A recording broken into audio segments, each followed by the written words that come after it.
जय हिंद राष्ट्र। राष्ट्र बहुत बेचैन है। जो सोशल मीडिया का माध्यम मिला है, इसके ज़रिए से एक बड़े पैमाने पर तिलमिलाहट, चिंता, कष्ट का भाव, उद्विग्नता दिखाई दे रही है। और उसका कारण ये है कि जिन्हें हम हिंदू कहते हैं या जिन्हें संसार हिंदू कहता है, वो इस बात से चिंतित हैं कि क्या हिंदू मिट जाएंगे। दिखाई तो देता है सारा मध्य एशिया, हमारे 5 वर्ग हैं, ये एक हाथ की 5 उंगलियां हैं। जैन, बौद्ध, सनातनी, आर्य समाजी और सिख, ये 5 वर्ग हैं। इसमें एक बड़ा वर्ग बौद्ध सारे विश्व में कहना चाहिए धर्म की पताका फहराती रही। कज़ाकिस्तान, उज़्बेकिस्तान, अज़रबैजान, तुर्कियो और ये सिंकियांग और अफ़गानिस्तान और पाकिस्तान और बांग्लादेश और वगैरह, इंडोनेशिया और थाईलैंड और दुनिया के देश, इन सारे क्षेत्रों से हिंदू मिट गए। देश जितना बड़ा था, हम राजनीतिक सत्ताओं में उस प्रकार की जैसी आज है वैसा विश्वास नहीं करते थे। हमारे बहुत सारे राज्य थे, मगर थे तो सब में एक हम भावना थी। सन्यासियों का सब आदर करते थे, वेद को सब मानते थे, ग्रंथों का सब सम्मान करते थे। आपस में मतभेद हों तो भी तर्क वितर्क से काम करते थे, गले नहीं काटते थे। ये संस्कृति सिमट रही है, तो इसकी चिंता जायज़ है, वाजिब है, ठीक है, उचित है, अनुकूल है या नहीं। क्या हिंदू मिट जाएंगे? हिंदू क्या है, मैं पहले थोड़ा इस पर बात करूं। हिंदू शब्द मूलतः हमें विदेशियों ने दिया है। विदेशी भी कहना ठीक नहीं, क्योंकि वहाँ भी अपनी संस्कृति के, अपनी ही आर्य परंपरा के लोग थे। विदेशी बाह्य संस्कृति ने हमको ये शब्द दिया है। और हिंदू का जो अर्थ है अब नहीं मिलता। पुराने 1920 से पुराने शब्दकोश अरबी के, उर्दू के, फारसी के देखिए तो उसमें मिलेगा। शब्दकोश में, उर्दू के शब्दकोश जिसे लुग़त कहा जाता है, लुग़त में हिंदू का अर्थ है काफिर, चोर, गुलाम। उसका कारण ये है कि भारत जो एक स्वाभाविक देश है, समुद्र और हिमालय से घिरा हुआ, उसके बीच का पूरा क्षेत्र, इसमें चाहे 1000 राज्य हों या 10 राज्य हों, चक्रवर्ती सम्राट कितने हों, चक्रवर्ती सम्राट न हों, वो व्यवस्था खंडित हो रही हो, क्षीण हो रही हो, जैसा भी हो, मगर ये पूरा एक स्वाभाविक देश है। इस देश में बहुत सारी राजसत्ताएं थीं, मगर राष्ट्र एक था। खान पान अलग था बहुत सारे क्षेत्रों का, बोली भिन्न थी,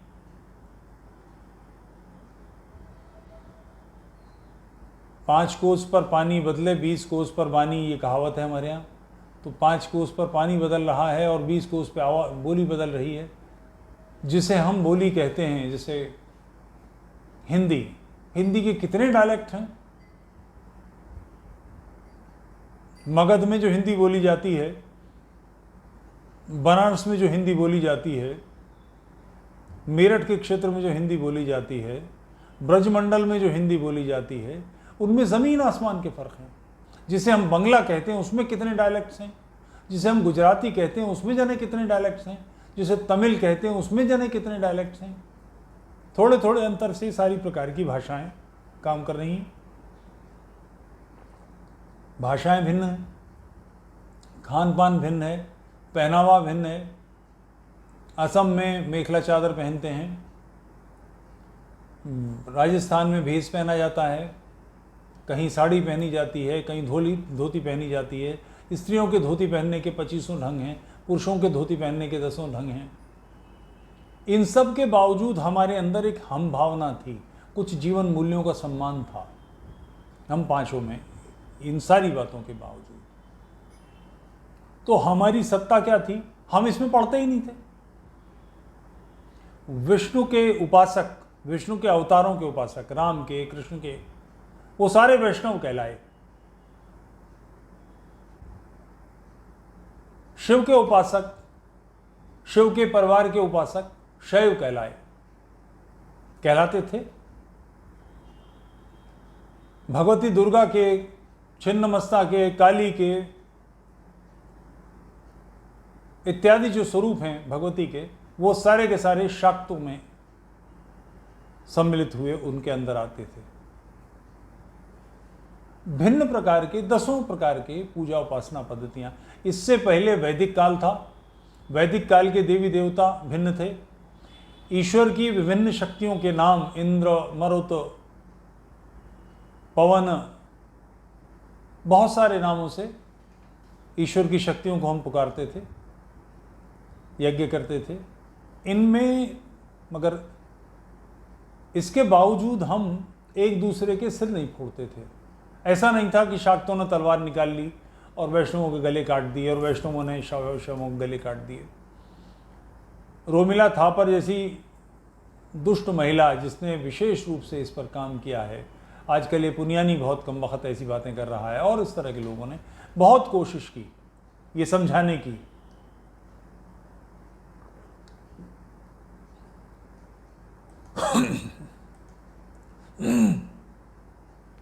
कि आपस में हिंदुओं में मतभेद थे, हिंदू एक दूसरे के मंदिर तोड़ते थे।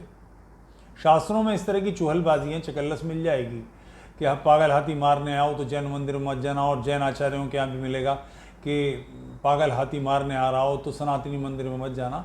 ये आचार्यों की एक दूसरे की से ठिठोली है।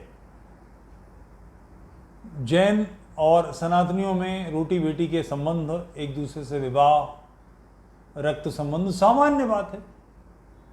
बौद्धों के साथ, सिखों के साथ, आर्य समाजियों के साथ, सनातनियों के साथ आपस में सब प्रकार के व्यवहार होते हैं। तो एक दूसरे के प्रति कठोर वातावरण है, ऐसा कि एक दूसरे को नष्ट करने पर उतारू हूँ, सिर फोड़ने पर उतारू हूँ, जैसा ये रोमिला थापर और इस तरह की चंडाल मंडली कहती है। इतिहास के संकलन के 2-3 तरीके हैं।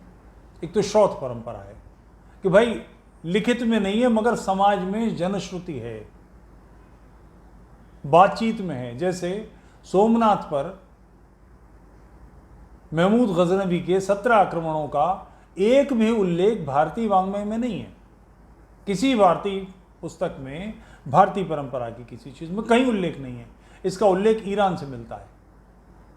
मगर श्रौत परंपरा है, सामान्य में जनश्रुति है कि सोमनाथ पर हमारे आक्रमण हुए, महमूद गजनवी ने हम मंदिर तोड़े हमारे, ये सामान्य जनश्रुति है।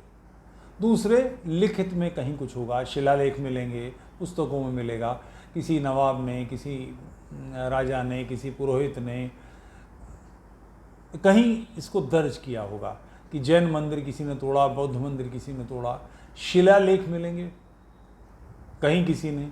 तो ऐसी बड़ मारी है एक बंगाल के राजा का ये है कि जैन मंदिरों को तोड़ने वाले को युद्ध पुरस्कार मिलेगा। दूसरा एक उल्लेख है कश्मीर का कि वो वहाँ के राजा का जो प्रधानमंत्री था उसका बेटा वो मंदिरों में मलमूत्र भरे हुए घड़े फेंकवाता था। कल्याण राजतरंगिणी का लेखक कल्याण इसको लिखता है कि ये तुर्क हो गया था, यानी मुसलमान हो गया था। मगर कहीं भी केवल 4 उदाहरण ऐसे, कहीं पुष्ट प्रमाणों के साथ, कि जहां एक मत के लोगों ने दूसरे मत के साथ दुष्टता की हो, अन्याय किया हो, किसी के साथ में नहीं मिलता। चाहे कितना हमारे नवबौद्ध उल्टे लटक जाएं इतिहास को लेकर, बल्कि अब तो कुछ और चीज़ें निकल के आई हैं। पुष्यमित्र शुंग को लेकर बहुत काय करते हैं। अब तथ्य निकल कर आए कि पुष्यमित्र शुंग मौर्य था, ब्राह्मण नहीं था।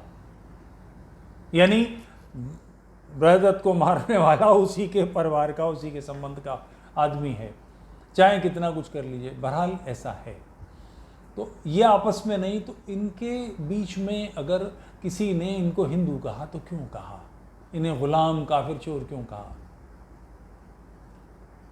परंपरा रही है, महाभारत में इसका है कि एक समय ये भी था जब राजा नहीं था, न दंड था न दांडिक थे, दंड व्यवस्था यानी न्याय व्यवस्था नहीं थी, केवल धर्म एक दूसरे को बांध कर रखता था।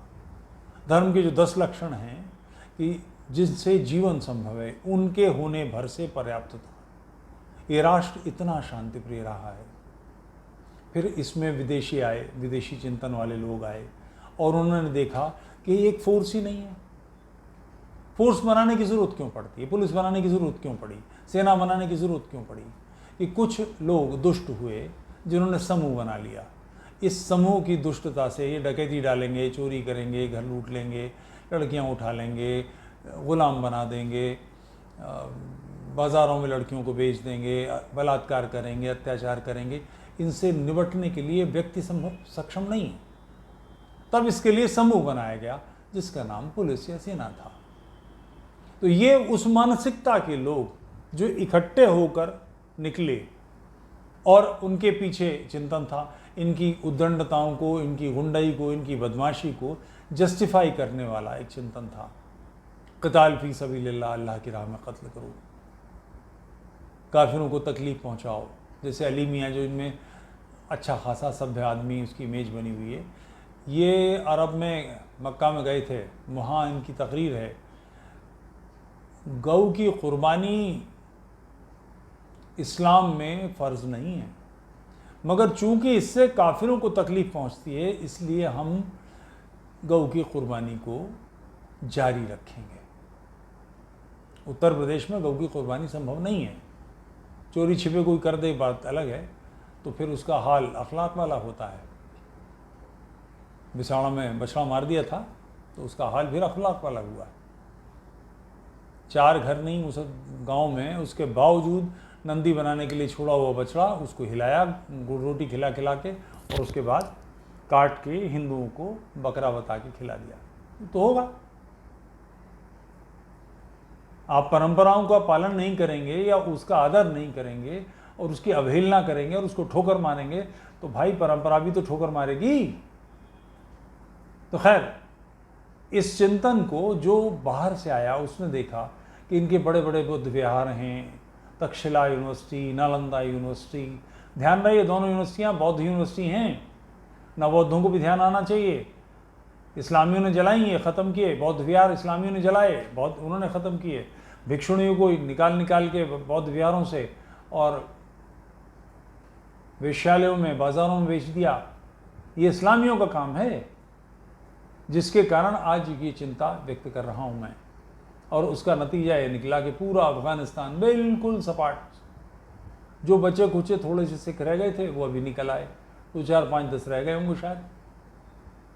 वो भी इस कारण से कि बाहर जाएंगे तो करेंगे क्या, अपनी धरती यहीं है, अपना मकान यहीं है, अपनी दुकान यहीं है, अपना व्यापार यहीं है। दब छिप के, दाढ़ी बढ़ा के, मुसलमान की शक्ल बना के वो किसी तरह से जी रहे हैं।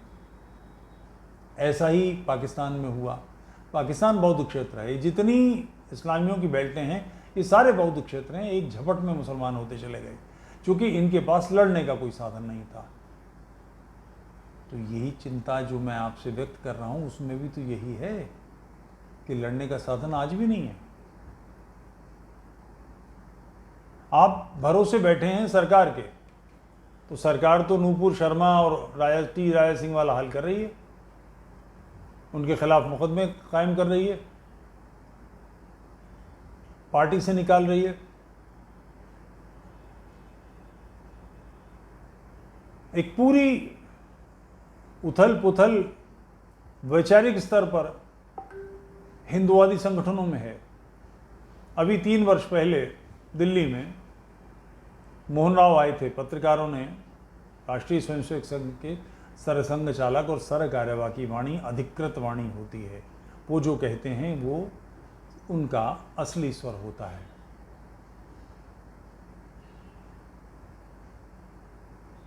किसी पत्रकार ने कोई प्रश्न पूछा तो उन्होंने जवाब दिया, संघ ने हिंदुओं का ठेका नहीं ले रखा।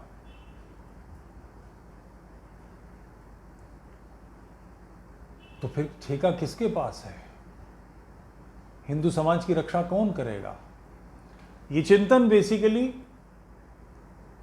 हमारे यहाँ चारवाक भी हैं जो वेद की निंदा करते हैं, उसको भी हमने कभी गला नहीं काटा। बौद्ध हैं जो वेद को प्रमाण नहीं मानते, जैन हैं जो वेद को प्रमाण नहीं मानते, आर्य समाजी सनातनी वेद को प्रमाण मानते हैं, मगर सनातनी ऐसे हैं कि वेद को प्रमाण मानने के बावजूद उसकी भिन्न व्याख्या करते हैं आर्य समाजियों से। सिख हैं, ये सारे वर्ग एक दूसरे के मतभेद के साथ जीते हैं, चलते हैं, मगर एक दूसरे पर ढेला नहीं फेंकते।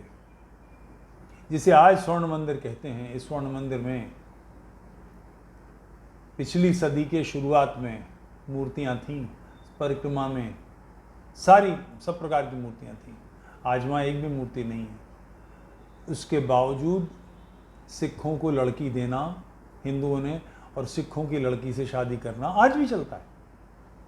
आज भी कोई विरोध नहीं किसी का। रक्त के संबंध हैं। इतना उग्रवाद पंजाब में रहा, तकरीबन 2.5% जनसंख्या वहाँ की पंजाब छोड़कर उस आतंकवाद की वजह से दूसरे देश के दूसरे क्षेत्रों में आ गई।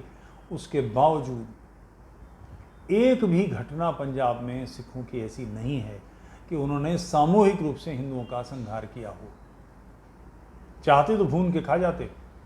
किसी गांव में गांव के सारे सिखों ने मिलके या आधे से अधिक सिखों ने मिलके वहाँ के हिंदुओं को प्रताड़ना नहीं दी, कष्ट नहीं दिया, दुख नहीं दिया, बल्कि बचाया होगा। निश्चित रूप से ये हुआ कि बस में से उतार के लोग मार दिए गए, ट्रेन में से उतार के लोग मार दिए गए, मगर उसके पीछे ये है कि पाकिस्तान के आतंकी थे। कोई सिख गला गाय का काट देगा और मंदिर के बाहर डाल देगा? असंभव काम है, संभव ही नहीं है। ये निश्चित रूप से पाकिस्तानी उनका काम है। ऐसा लगातार हुआ। उसके बावजूद आपस में जो उंगलियां हैं, इन्होंने गुत्थम गुत्था नहीं की एक दूसरे से, पांचों के पांचों चैन से। बौद्ध, जैन, सिख, आर्य समाजी, सनातनी, कड़वाहटें मिल जाती हैं, बेवकूफ़ी की बातें मिल जाती हैं, एक दूसरे के लिए तिल मिलाने वाली बातें मिल जाती हैं, मगर एक दूसरे की इंटेंशनली किसी को कष्ट देना। अगर को पता लगे कि कोई जैन लड़की किसी सनातनी लड़के से शादी कर रही है तो उसके परिवार के लोग उसकी जान को हत्या नहीं फैलाएंगे। कोई सनातनी लड़की किसी बौद्ध लड़के से शादी कर रही हो, मैं कई बार बताता भी हूँ, मेरे पड़ोस में एक सज्जन नवबौद्ध, उनके बेटे ने, वो जाटव हैं, उनके बेटे ने ब्राह्मणी से शादी की है, आराम से शादी की लड़के वालों ने। वैसे ही समधी के पैर धुलाए, वैसे ही दामाद के पैर धुलाए जैसे धुलाने चाहिए, जो नहीं परंपराएं। कुछ भी ऐसा नहीं किया जिस बात से किसी को एतराज हो। तो ये सबको सह लेना, सबका लिहाज करना, सबसे प्यार से मिलना। तुम स्वतंत्र हो अपनी बात कहने के लिए। बगदाद का जब पतन हुआ है, मंगोलों ने जब बगदाद की ठुकाई लगाई है और सब कुछ काट मारा, वही दवा जो इस्लामियों ने दुनिया के लिए ईजाद की थी, उसी की घुट्टी उन्हें पिलाई गई। नतीजे में मार पड़ी, भाग ली वहां से। सबसे बड़ा शरण स्थल भारत था। आश्चर्यजनक रूप से सत्य है ये। सबसे बड़ा शरण स्थल भारत के लोगों ने ये नहीं पूछा कि तुम कौन हो, क्या कर रहे हो। गलत काम किया, चूंकि उन्हें आदत यहाँ की थी ना अपने वर्ग की।